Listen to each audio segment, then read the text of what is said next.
সেই আবরার ফাহাদ হত্যাকাণ্ডের প্রতিবাদে আমাদের সাথে মিছিল করেছিলেন যে মানুষটি, তিনি হলেন আসিফ নজরুল। এই বইয়ের চরিত্র আবু বকর যেভাবে নির্যাতন নিপীড়নের শিকার হয়েছেন, ব্লেম গেমের শিকার হয়েছেন, আজকে তাকে নিয়েও এই ধরনের চক্রান্ত ষড়যন্ত্র করছে একটি মহল। ঢাকা বিশ্ববিদ্যালয়ের বিভিন্ন হল থেকে বা বিভিন্ন জায়গা থেকে গ্রেপ্তার করে এই শাহবাগ থানায় আটক রাখা হয়।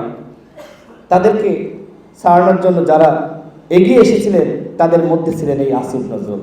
আরও অনেক শিক্ষক আছেন, তারাও মানুষের পাশে দাঁড়ান, ছাত্রদের পাশে দাঁড়ান, কিন্তু শিবির ট্যাগ দিলে সেই শিক্ষকরা ওই ছাত্রের পাশে কখনোই দাঁড়ান না। সাধারণ শিক্ষার্থী নির্যাতন নিপীড়নের শিকার হলে তাদের পাশে দাঁড়ান। এরকম আরও 8 থেকে 10 জন বা 20 জন শিক্ষক আছে, কিন্তু একমাত্র ব্যতিক্রম তিনি হলেন আসিফ নজরুল।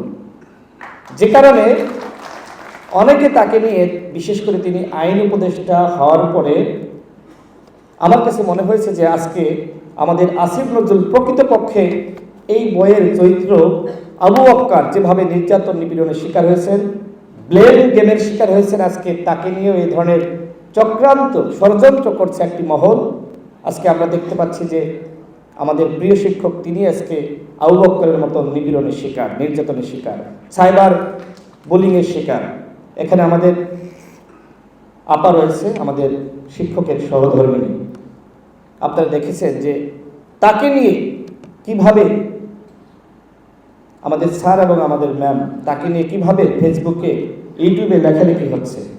আমি স্যার নিষেধ করছি, তারপরেও বলছি যে এরকম একজন মানুষ যাকে আপনারা সকলে জানেন, কাছ থেকে যারা দেখেছেন, আমাদের প্রিয় মানুষ। আমি দেখেছি যখন আক্তার যখন প্রশ্ন ফাঁস হয় ঢাকা বিশ্ববিদ্যালয়ে, যখন অনশনে বসে, কোনো শিক্ষক এগিয়ে যায়নি, একজন এগিয়ে গিয়েছিলেন, তিনি আমাদের আসিফ নজরুল। যখন জহুরুল্লাহ হল থেকে 4 জন শিক্ষার্থীকে শিবির ব্লেম দিয়ে শাহবাগ থানায় গ্রেপ্তার করা হয়, তাদেরকে ছাড়ানোর জন্য যে মানুষটি গিয়েছিলেন তিনি হলেন আসিফ নজরুল। যখন বুয়েটে আবরার ফাহাদকে হত্যা করা হয়, কেউ প্রতিবাদ করছে না। ছাত্র অধিকার পরিষদের পক্ষ থেকে ঢাকা বিশ্ববিদ্যালয়ে আমাদের ভিপি নূর সহ আমরা, এখানে সিপাত আছে, সিপাত আইন বিভাগের ছাত্র, আমরা একসাথে প্রতিবাদ মিছিল বের করি। আসিফ নজরুল স্যার আমাকে ফোন দিয়েছিলেন, আমার মনে আছে। তিনি বললেন যে রাশেদ, আমি মিছিলে আসতে চাই। আপনারা দেখে থাকবেন যে সেই আবরার ফাহাদ হত্যাকাণ্ডের প্রতিবাদে আমাদের সাথে মিছিল করেছিলেন যে মানুষটি, তিনি হলেন আসিফ নজরুল। এরকম ঘটনা যদি আমি বলতে যাই, অসংখ্য ঘটনা বলতে পারবো।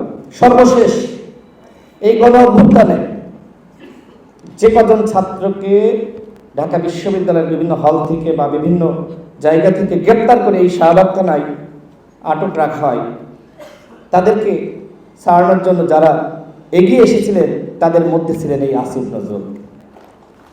ঢাকা বিশ্ববিদ্যালয়ের প্রত্যেকটা নির্যাতন, নিপীড়ন, প্রত্যেকটা অন্যায় প্রতিবাদের বিরুদ্ধে যিনি দাঁড়িয়েছেন তিনি হলেন এই আসিফ নজরুল। আমরা তাকে শ্রদ্ধা জানাই এবং এতটুকু বলতে চাই, তিনি আজকে যে দায়িত্বে আছেন এটি আমাদের জন্য অত্যন্ত গৌরবের, অত্যন্ত সৌভাগ্যের।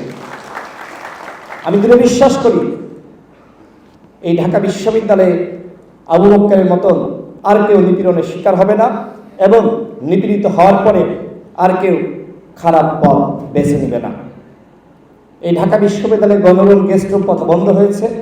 শিক্ষার্থীরা এখন মেধায় তারা সিট পাচ্ছে, এবং এর জন্য যে শিক্ষকরা অবদান রেখেছেন তারা হলেন আসিফ নজরুলরা।